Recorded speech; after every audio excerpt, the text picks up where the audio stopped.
Gold hub తాకట్టులో ఉన్న బంగారాన్ని విడిపించి కొనబడును. అదే రోజు ఆన్లైన్ ధరకు కొని డబ్బులు ఇవ్వబడును. నమస్తే, వెల్కమ్ టు మనం టీవీ. మనం ఉన్నది మన కోసం. నేను వలి.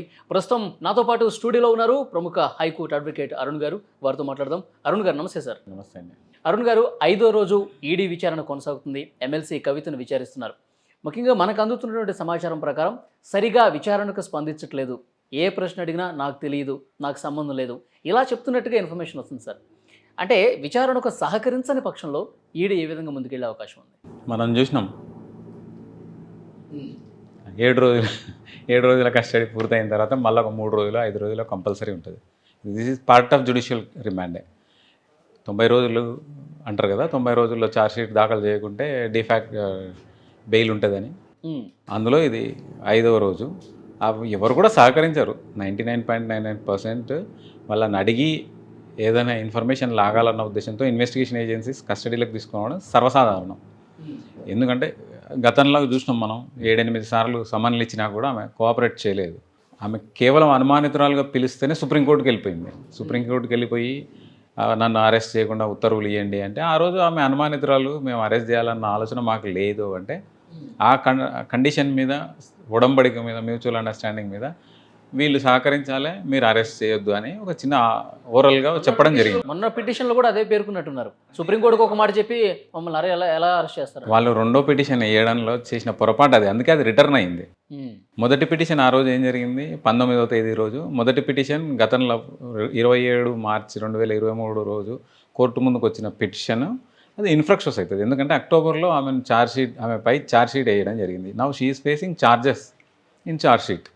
అంటే ఒక అక్యూజ్డ్ అయింది ఆమె. అనుమానితురాలి ప్లేస్ నుంచి నిందితురాలుగా మారిపోయింది. నిందితురాలని కోర్టు ముందు ప్రూవ్ చేయడానికి వాళ్ళు ఛార్జ్షీట్ దాఖలు చేయడం జరిగింది. ఛార్జ్షీట్ వేసిన తర్వాత మొదటగా వేసిన పిటిషన్ యాంటిసిపేటరీ బెయిల్ కావచ్చు, ఏదైనా సరే ఇన్ఫ్రక్షన్స్ అంటారు. అంటే చెల్లనేరదు, విచారణార్హతం కాదని. అంటే అది డిస్పోజ్ చేయాలి. యాక్చువల్ కోర్టు ముందుకు వస్తే డిస్మిస్ అయిపోతుంది అది. ఆ రోజు 19th రోజు, 15th రోజు అరెస్ట్ చేయడానికి వచ్చిన రోజు సుప్రీంకోర్టులో కేసు ఉంది. అది కోర్టుకు విపరీతమైన ఒత్తిడి ఉంటుంది. మీరు నమ్మరు, 1 సెకండ్లో ఒక కేసు డిస్పోజ్ అవుతుంది అక్కడ. ఆ 1 సెకండ్లోనే counsel for the petitioner is to grab the judges brain. పట్టేయాల, నా కేసులో దమ్ముంది అని చెప్పగలిగితే మాత్రమే ఆ కేసు నిలబడుతుంది. లేదంటే ఫ్రాక్షన్ ఆఫ్ సెకండ్లో తీసుకిందేస్తారు, డిస్మిస్. సుప్రీంకోర్టు దాకా నడుచుకుంటూ వెళ్ళిన కేసులు అక్కడ నుంచి వేస్ట్ అయిపోతాయి. అంటే అంత వేగంగా సుప్రీంకోర్టులో కేసులు నడుస్తుంటాయి. అంత వేగంగా నడిచినా కానీ మళ్ళీ లక్షల కేసులు పెండింగ్ ఉన్నాయి. అటువంటప్పుడు వీళ్ళు కదా చెప్పాల్సింది. ఈడీ అధికారులకు ఏం అవసరం లేదు, అది ఇన్ఫ్రక్షన్స్ అని వాళ్ళకి తెలుసు కాబట్టి వాళ్ళు స్ట్రైట్గా. అంటే అరెస్ట్ చేయడానికి వచ్చినప్పుడు సార్ ట్రాన్సిట్ వారెంట్ లేకుండా ఎలా అరెస్ట్ చేస్తారు? మీరు సుప్రీంకోర్టులో చెప్పింది ఏంటి, ఇప్పుడు చేస్తుంది ఏంటి? పెద్ద గలాబా చేశారు అక్కడ కేటీఆర్ గారు, మనం చూసాం. He was minister for information technology, not for law and justice. ఇంతకుముందు కూడా మీకు చెప్పిన, ఆయనకు పద్ధతులు తెలియవేమో, మనకు సంబంధించిన విషయం అది. ఆయన కదా తెలుసుకోవాల్సింది. ఆయన చెల్లి, ప్రేమ, చాలా అభిమానం ఉన్న చెల్లి, మరి ఎందుకు కొత్తగా పిటిషన్ ఫైల్ చేయలేదు? ఇన్ఫ్రక్షన్స్ అయిన పిటిషన్ పట్టుకొని వాళ్ళని థ్రెటన్ చేసే ప్రయత్నం చేసిండు.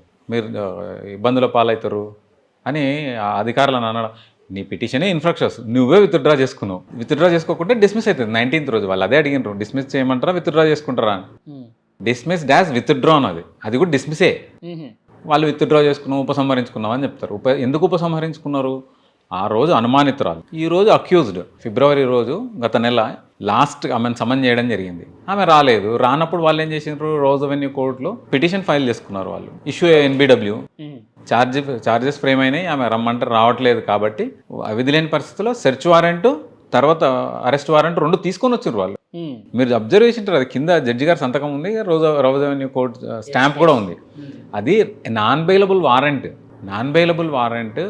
ఇఫ్ ద అఫీషియల్స్ ఎవరైనా అక్యూజ్ని అరెస్ట్ చేయడానికి వెళ్ళినప్పుడు వాళ్ళు ప్రొడ్యూస్ చేయగలిగితే with in 24 hours, they know need to produce the transit warrant. 24 గంటలకు మించితే, అదే ట్రైన్లో తీసుకుపోయింటే ట్రాన్సిట్ వారెంట్ అవసరం ఉండేది. స్థానిక మేజిస్ట్రేట్ దగ్గర తీసుకుపోవాలి, అక్కడ ప్రొడ్యూస్ చేయాలి. ఇంకొకటి, ఇది special act always over rules the CrPC ప్రకారం మీకు ట్రాన్సిట్ వారెంట్ కావాలా? సిఆర్పిసి కాదు కదా, ఇది దేశం మొత్తం ఒకటే జ్యూరిస్డిక్షన్, ఎన్ఫోర్స్మెంట్ డైరెక్టరేట్. ఐటీ దాటితే ఎన్ఫోర్స్మెంట్ డైరెక్టరేట్ వస్తుంది. ఐటీ అంటే 30% లోపల కట్టకపోతే, ఇన్కమ్ ట్యాక్స్కి మనం రిటర్న్స్ పే చేయకపోతే డెఫినెట్గా ఇన్కమ్ ట్యాక్స్ పరిధిలోకి వస్తుంది. ఇన్కమ్ ట్యాక్స్ పరిధిని ఎప్పుడు దాటుతుంది అంటే ఇది దేశం ఎల్లలను దాటిచ్చేసి అక్రమ పద్ధతుల్లో డబ్బులను తీసుకెళ్ళి ఇంకా ఇక్కడ చాలా బయటికి చెప్పుకోలేని విషయాలు చాలా ఉన్నాయి. Shakeel the Bodhan ex-MLA is also involved with ISI. ఆయన ద్వారా డబ్బులను బయటికి పంపించడం, దుబాయ్ నుంచి రీరూట్ అయినాయి ఈ డబ్బులు. ఇవన్నీ కూడా మనకు ముందుకు వెళ్తుంటే ముందుకు వస్తాయి. ఎందుకు ఈడీ ఎంటర్ అయిందంటే దాన్ని వైట్ చేసే ప్రయత్నంలో, బ్లాక్ మనీని వైట్ చేసే ప్రయత్నంలో రీరూట్ చేసిండ్రు, దేశాన్ని దాటిచ్చిండ్రు, ఆ అకౌంట్లలోకి వెళ్ళిపోయినాయి. సమ్ ఎక్స్ అంటే స్కానింగ్లో ఉన్న గవర్నమెంట్ ఆఫ్ ఇండియా స్కానింగ్లో ఉన్న అకౌంట్ల నుంచి మాకు డబ్బులు రిటర్న్ వచ్చినాయి వైట్ మనీ రూపంలో. అక్కడ పెట్టుబడులు, ఫినిక్స్లో పెట్టుబడులు. ఫినిక్స్ అంటే ఎవరిదో అందరికి తెలుసు, చిన్నదొరది, తారక రామారావుది. ఆయన కనీసము ఎవరిని అడ్డుకుంటున్నాం, కోర్టు వారెంట్ కదా అని ఆలోచన. అక్కడ వచ్చిన భరత్ కుమార్ అనేది సీనియర్ అడ్వకేట్. ఆయనని ఆగండి అంటున్నాడు. ఈయనకే మొత్తం తెలిసినట్టు. భరత్ ఆగండి మీరు, నేను చెప్తున్నా, నేను మాట్లాడుతున్నా అని remand report, first search warrant ఇచ్చిండ్రు, తర్వాత రిమాండ్ ఇచ్చిండ్రు, ప్రొడ్యూస్డ్ రిమాండ్ అంటారు. కోర్టు చెప్పింది అది. You are opposing the court, you are obstructing the court work. NBW execute చేయడానికి అడ్డుపడ్డాడు. అందుకే వాళ్ళు 353 బంజారాహిల్స్ పోలీస్ స్టేషన్లో కంప్లైంట్ ఇచ్చి వెళ్ళిపోయినారు. సార్, ఇప్పుడు విచారణకు సహకరించట్లేదు మనకు వస్తున్న సమాచారం. దీన్ని మళ్ళీ ఎన్ని రోజులు పొడిగించే అవకాశం సార్? కస్టడీ మళ్ళీ డెఫినెట్గా వాళ్ళు మళ్ళీ 10 రోజులకు 5 రోజులకు అడుగుతారు. 5 రోజులు ఇవ్వచ్చు, 3 రోజులు ఇవ్వచ్చు. ఎవరు కూడా సహకరించారు, కానీ క్లియర్గా కనిపిస్తున్నాయి అకౌంట్లలోకి వెళ్ళి. ఇప్పుడు ఆధారాలు ముందు పెట్టి, ఇదిగో మీరు చేసిన చాటు, ఇదిగో మీరు పంపించిన ఈ డబ్బులకు సంబంధించిన వ్యవహారం, ఇట్లా ఆధారాలు చూపించినా సరే ముందుకేస్తే ఏంటప్పుడు పరిస్థితి? మీకు కన్ఫెషన్, పోలీస్ రిపోర్ట్స్ కానీ, ఇన్వెస్టిగేషన్ అథారిటీ చేసిన ఛార్జ్షీట్లు కానీ కోర్టు నమ్మదు. అందుకే మళ్ళీ విట్నెస్లకు సమన్లు ఇవ్వడం, విట్నెస్లను మళ్ళీ పిలవడం, కోర్టులో రికార్డ్ చేయడం, 164 స్టేట్మెంట్లు డ్రా చేయడం, పక్క మ్యాజిస్ట్రేట్ ముందుకు తీసుకుపోయి, లేదంటే 161 స్టేట్మెంట్లు రికార్డ్ చేయడం. వీటన్నిటికీ ఎవిడెన్షియరీ వాల్యూ కోర్టు ముందు చెబితేనే విలువ. ఇప్పుడు ఆమె ఒప్పుకున్నా కూడా కన్ఫెషన్ స్టేట్మెంట్ ఇచ్చినా కానీ మళ్ళీ కోర్టు ముందుకు పోయినాక నేను అట్లా అనలేదని అంటారు. అట్లా అన్నా అంటే కేసు అయిపోద్ది ఆ రోజు. రికార్డ్ చేస్తారుగా వాళ్ళు ఏం మాట్లాడినా సరే. రికార్డ్ చేసిన రికార్డ్ అనేది వీళ్ళ స్కిన్ సేవ్ చేసుకోవడానికి తప్ప అది కోర్టులో ప్రొడ్యూస్ చేయడానికి కాదు. కేవలం అక్కడ ఏదైనా ఇబ్బందులు జరుగుతున్నాయా, అక్యూజ్డ్ని ఇబ్బంది పెడుతున్నారా, అందరూ మోసం చేసిన వాళ్ళు కాకపోవచ్చు, అందరూ దొంగలు కాకపోవచ్చు. అవును. అటువంటప్పుడు వాళ్ళని ఏమైనా ఇబ్బంది పెడతారేమో, కోర్టు మానిటర్ చేయమని, అంతే తప్ప ఆ రికార్డ్ని కోర్టులో ప్రొడ్యూస్ చేయడానికి లేదు. అంటే మానవ హక్కుల ఉల్లంఘన జరిగింది, నా మీద దాడి జరిగింది, ఇవన్నీ అంటుంటారు కదా, అన్నప్పుడు ఎగ్జామిన్ చేయడానికి ఉపయోగించుకుంటారు. ఈ విషయాలను కూడా ప్రస్తావించారు సార్ కవిత గారు. సుప్రీంకోర్టుకి వేసిన పిటిషన్లో మ్యాన్ హ్యాండ్లింగ్ కూడా చేస్తున్నారు. ఒక చందన్ అనే వ్యక్తికి వెనుకడి శక్తి కూడా పోయింది, అంత దారుణంగా ఈడీ అధికారులు ప్రవర్తిస్తున్నారు, బలప్రయోగం చేస్తున్నారు. ఇట్లాంటి దొంగలంతా ఏం చెప్తారంటే ఖచ్చితంగా వాడికి ఇంతకుముందే వినికిడి లోపం ఉండింటుంది. వాడి సర్టిఫికేట్ ఎవరు ప్రొడ్యూస్ చేయరు కదా, వాడికి అది చెప్పరు కదా, వినికిడి లోపం ఉంది అని చెప్పి ఇన్వెస్టిగేషన్ ఏజెన్సీ మీద దబాయింపులు చేసి బయటపడాలనే ప్రయత్నాలు ఇవన్నీ. 3rd డిగ్రీ చేసి ఏదో చేయని తప్పును చేసినట్టుగా. వైట్ కాలర్ అఫెన్స్లో 3rd డిగ్రీలు ఎక్కడ ఉంటాయండి? ఇది వైట్ కాలర్ అఫెన్స్, ప్యూర్గా వైట్ కాలర్ అఫెన్స్. మొన్నే కాగ్ రిపోర్ట్ ఇచ్చింది. ఢిల్లీ లెక్కలను తేల్చిన తర్వాత, బడ్జెట్ లెక్కలు తేల్చిన తర్వాత కంట్రోలర్ అండ్ ఆడిటర్ జనరల్ 2002 కోట్ల రూపాయల మిస్అప్రాపరేషన్ జరిగింది, ఢిల్లీ ఖజానాకు నష్టం జరిగిందని కాగ్ రిపోర్ట్ ఇచ్చింది. ఈమె చేసిన దానివల్ల ఢిల్లీ లిక్కర్ పాలసీని చేంజ్ చేసింది. ఈమె గతంలో ఉన్న పాలసీని చేంజ్ చేసి పర్సంటేజ్ని పెంచడం జరిగింది. పెంచిన తర్వాత రీటైల్ అవుట్లెట్లు తనకు కావాల్సిన వాళ్ళకి ఇప్పించింది. జనరల్గా మనం చూస్తుంటాం, ఒక 100 దాకా వేసిన దాఖలాలు ఉన్నాయి. ఇక్కడ కూడా టానిక్ ఉంది. ఇక్కడ టానిక్లో కూడా జరిగింది అదే. 1,25,00,000 రూపాయలు డిపాజిట్ చేయాల్సి ఉంటే 1,20,00,000 మామూలు అవుట్లెట్లకు, టానిక్కి 1,05,00,000 మాత్రం పెంచి 1,25,00,000 ఇచ్చిండ్రు. మరి 1,25,00,000 ఇస్తే సార్ టానిక్ రావు అలియాస్ గోలీరావు అలియాస్ సంతోష్ రావు ఎంత కట్టిండ్రు? కేవలం 5,00,000 రూపాయలు కట్టి మేనేజ్ చేసిండ్రు. ఇన్ని టానిక్ అవుట్లెట్లు ఇచ్చిండ్రు. టానిక్ వ్యవహారంలో పూర్తిగా అన్ని ఉల్లంఘనలే పాల్పడిందంట. మొత్తం టానిక్లోకి ఈమె వెళ్ళాలనుకున్నప్పుడే సంతోష్ రావు అనే వ్యక్తి, నీవు ఇక్కడ కాదు, ఢిల్లీ లిక్కర్ బిజినెస్లోకి వెళ్ళిపో, సౌత్ సిండికేట్ల భాగంగా అని సలహా ఇచ్చిందే జోగినిపల్లి సంతోష్ రావు. అక్క మీకు అక్కడ డబ్బులు ఎక్కువ వస్తాయని చెప్పి అటు పంపింది కూడా సంతోష్ రావే. వీటన్నిటిని రికార్డ్ చేస్తూ ప్రణీత్ రావు సౌజన్యంతో రికార్డ్ చేస్తుంది సంతోష్ రావే. అక్కడ వెళ్ళిన తర్వాత వీళ్ళు చెప్పిన పాలసీని, వీళ్ళ మొబైల్స్లో, వీళ్ళ వాట్సాప్లోంచి వెళ్ళిన పాలసీనే ఢిల్లీ గవర్నమెంట్ ఆమోదించడం జరిగింది. తద్వారా జరిగిన అవుట్లెట్ల అలాట్మెంట్లో తనకు కావాల్సిన వాళ్ళకి ఇప్పించుకోవడం, ఫారిన్ లిక్కర్ అమ్మడం, సెలవుల్లో అమ్మడం, టైమింగ్ని చేంజ్ చేయడం, 9-10 దాకా ఉన్నదాన్ని 1 గంట దాకా మార్చేయడం, 11 గంటల దాకా నుంచి 12 గంటల దాకా టైం ఎక్స్టెండ్ చేస్తూ బిజినెస్ ఎక్స్పాండ్ చేసుకొని బిజినెస్ రొటేషన్ను పెంచడం వల్ల పెంచి డబ్బులు ఎక్కువగా సంపాదించుకుని 1+1 ఆఫర్లు మనం చూసినాం. రిక్షాల్లో పెట్టుకొని అమ్మిండ్రు, చేతుల్లో పెట్టుకొని అమ్మిండ్రు.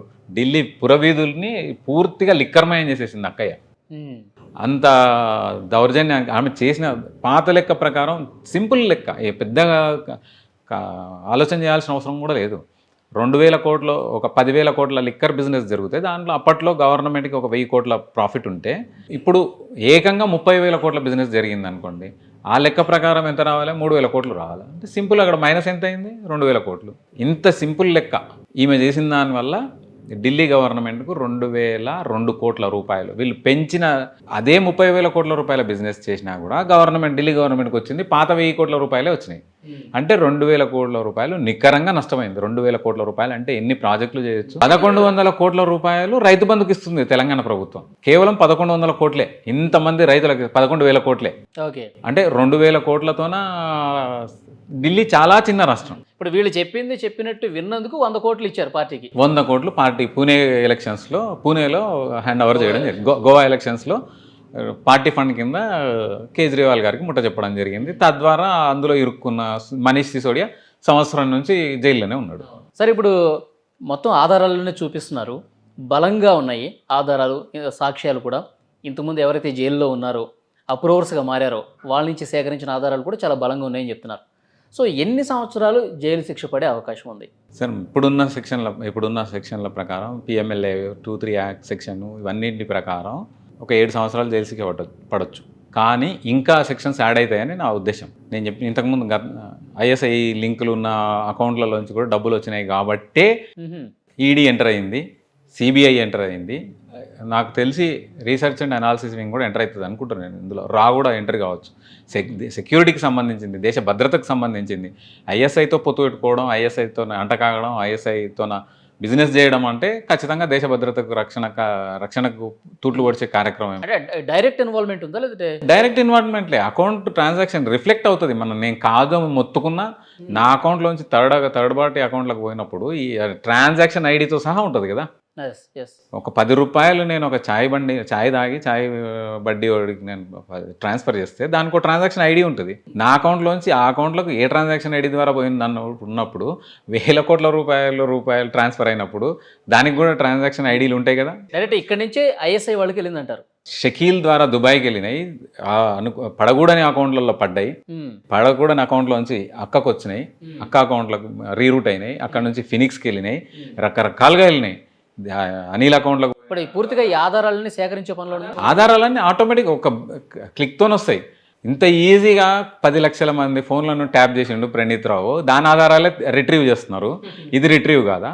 ఆమె కాదు కూడదు మొత్తుకొని బండకు నేలకు రాసుకున్నా కూడా తప్పించుకునే అవకాశం లేదు. ఎందుకంటే క్లియర్ మీ అకౌంట్లోంచి నా అకౌంట్లోకి వచ్చినాయి, నా అకౌంట్లోంచి కెమెరామెన్ అకౌంట్లోకి పోయినాయి, కెమెరామెన్ అకౌంట్లోంచి CEO అకౌంట్లోకి పోయినాయి. క్లియర్గా అనిపిస్తుంది కదా. ఎవరు చెప్పాల్సిన అవసరం లేదు. కొన్ని విషయాలు మాత్రం ఇండియన్ ఎవిడెన్స్ యాక్ట్ ప్రకారం క్లియర్గా కనిపించేదానికి సాక్ష్యం కూడా అవసరం లేదు. ఎవరో వచ్చి చెప్పాల్సిన అవసరం లేదు. బ్యాంక్ మేనేజర్ వచ్చి చెప్పాల్సిన అవసరం లేదు. అవునండి కవిత గారి అకౌంట్లోకి పలానా ఫారిన్ అకౌంట్లోంచి వచ్చినాయని ఆయన చేతులు కట్టుకొని కోర్టు ముందు సాక్ష్యం చెప్పాల్సిన అవసరమే లేదు. ఎందుకంటే account reflects, account transaction is it self reflecting the misuse of amount, transfer of amounts from foreign to India, India to foreign, from blocked accounts, screening accounts, scanning accounts, దేశ భద్రతకు ముప్పు తెచ్చే అకౌంట్లన్నింటికి కూడా ఇప్పుడు డెఫినెట్గా కాలాదందా చేసినప్పుడు కాలాదందా అకౌంట్లకు మనతో వాళ్ళతో అంటకాగుతూనే కాలాదందా అవుతుంది. ఇది కాలాదందా, 100% కాలాదందా. అంటే సార్ ఇప్పుడు మీరు చెప్తున్న దాన్ని బట్టి ఈ కస్టడీ ముగిసిన తర్వాత బెయిల్ రానట్టేనా? ఇక రాదా బెయిల్? ఖచ్చితంగా బతుకమ్మ జైల్లోనే ఆడుకోవాల్సిందే. అభిషేక్ బోయిన్పల్లికి బెయిల్ వచ్చింది అంటున్నారు, అది బెయిల్ కాదు, ఇంటరిమ్ బెయిల్. అది మధ్యంతర బెయిల్ మాత్రమే. తన ఇంట్లో వాళ్ళకి బాగలేదని పిటిషన్ పెట్టుకుంటే కేజ్రీవాల్కి బెయిల్ వచ్చింది సార్. అది యాంటిసిపేటరీ బెయిల్. అంటే ఆయన రోల్ యాజ్ ఎ ప్రెసిడెంట్ అంతే కదా. మరి మనీష్ సిసోడియా 1 year అయింది కదా. 8 నెలల పాటు ఉప ముఖ్యమంత్రి హోదాలోనే జైల్లో ఉన్నాడు కదా. ప్రజలు అందరూ, పార్టీలందరూ, రాజకీయ పార్టీలు అందరూ ఆయన కేజ్రీవాల్ ఆదేశాలతోనే కదా. కేజ్రీవాల్ ఆదేశాలు ఆయన చెప్తేనే వీళ్ళు ఊగడతారు. ఆయన యాక్సెప్టెన్స్తోనే జరుగుతుంది కదా. జరుగుతుంది. అంటే డైరెక్ట్ ఆయన అకౌంట్లోకి పోయింటే ఆయన కూడా సేవ్ కాకపోయేవాడు. ఇక్కడ మనీష్ సిసోడియా పూర్తి స్థాయిలో ఈమెతో మీటింగ్లో పాల్గొన్నాడు, 7-స్టార్ హోటల్లో అందరితో కూర్చున్నాడు, వాళ్ళకి అలాట్మెంట్ చేపించిండు. పర్టికులర్గా ఆ శాఖ మంత్రి కూడా ఆయనే కాబట్టి ఆయన నెత్తికి చుట్టుకుంది. ఇప్పుడు కవితతో కేజ్రీవాల్ని కూడా పిలిచి ఎదురెదురుగా కూర్చోబెట్టి మౌఖికంగా ఈడీ విచారణ జరిగే అవకాశం ఉందని కూడా ఒక వార్త వస్తూ ఉంది. డెఫినెట్గా ఉంటుంది, ఎందుకంటే కోఅక్యూజ్డ్ ఎస్టాబ్లిష్ చేయాలి కేసును, మళ్ళీ అడిషనల్ ఛార్జ్ షీట్ ఫైల్ చేయాలి అంటే వీళ్ళ రిలేషన్ని ప్రూవ్ చేయాల్సిన అవసరం కూడా ఉంటుంది కోర్టు ముందు. ఎవిడెన్స్ యాక్ట్ ప్రకారం first petitioner has to prove, complainant has to prove, police has to prove, enforcement directory has to prove the case before the court. తర్వాత వీళ్ళు రిబటల్ చేసుకోవడమో దాన్ని మళ్ళీ ఏదో చేసుకోవడమో చేసుకుంటే తప్ప వీళ్ళకి అవకాశం అంతవరకు, అన్లెస్ ఈడీ అంటే ఇక్కడ స్పెషల్ యాక్ట్ ఉంది, ఈడీ ప్రకారం వీళ్ళు కూడా రిబటల్ చేసుకోవాల్సిన అవసరం ఉంది మేము చేయలేదు అని. ఎస్ సార్, ఫైనల్గా చెప్పండి సార్, ఈడీ విచారణ అంటే కొంత కఠినంగా ఉండే అవకాశం ఉందంటారా? అంటే కవిత పిటిషన్లో పేర్కొన్నట్టుగా 3rd డిగ్రీ అన్నట్టుగా నిజంగానే అట్లా జరుగుతుందా? సార్ ఒక 2-3 రోజుల వరకు ఎవ్వరు రాలేదు. ఇది ఒక సెక్షన్ ఆఫ్ మీడియా. ఖచ్చితంగా చెప్పాలంటే బీఆర్ఎస్ ఎప్పుడైతే ఎంటర్ అయిందో వాళ్ళ టెక్నాలజీని తీసుకొచ్చిందో అప్పటి నుంచి అంటారు వైట్ కలర్ అఫెన్స్ ఎందుకు కొడతారు, ఎందుకు చేస్తారు, she is lady, moreover lady officers are involved in the investigation interrogation. వాళ్ళు ఉన్నప్పుడు ఎందుకు కొడతారు సార్? అమాయకంగా ఒక అంటే బురద జల్లాలనుకుంటే గవర్నమెంట్ ఏజెన్సీ మీద మీకు యు ఆర్ ఎట్ లిబర్టీ చెప్పుకోవచ్చు. ఎప్పుడు గతంలో జరిగిన మచ్చలను చూపించి, అక్క కింద పడ్డప్పుడు స్కూటర్ మీదకి వెళ్ళి కింద పడ్డప్పుడు మచ్చలను చూపించి ఇప్పుడు కొట్టినని చెప్పుకోవచ్చు. అది వాళ్ళ స్పాన్సర్డ్ కార్యక్రమాల ద్వారా వస్తున్న కాబట్టి మీద చేసే పరిస్థితి అసలు ఉండదు. వైట్ కలర్ అఫెన్స్ ఉండే ఛాన్సే లేదు. ఎస్ యా, చూద్దాం సార్. 5వ రోజు విచారణ అయితే జరుగుతుంది, ఇంకా బలమైన ఆధారాలు సేకరిస్తున్నట్టుగా తెలుస్తుంది. ఇక ముందు ఎలా ఉంటుందో చూద్దాం. Thank you very much Arun గారు. చూద్దాం.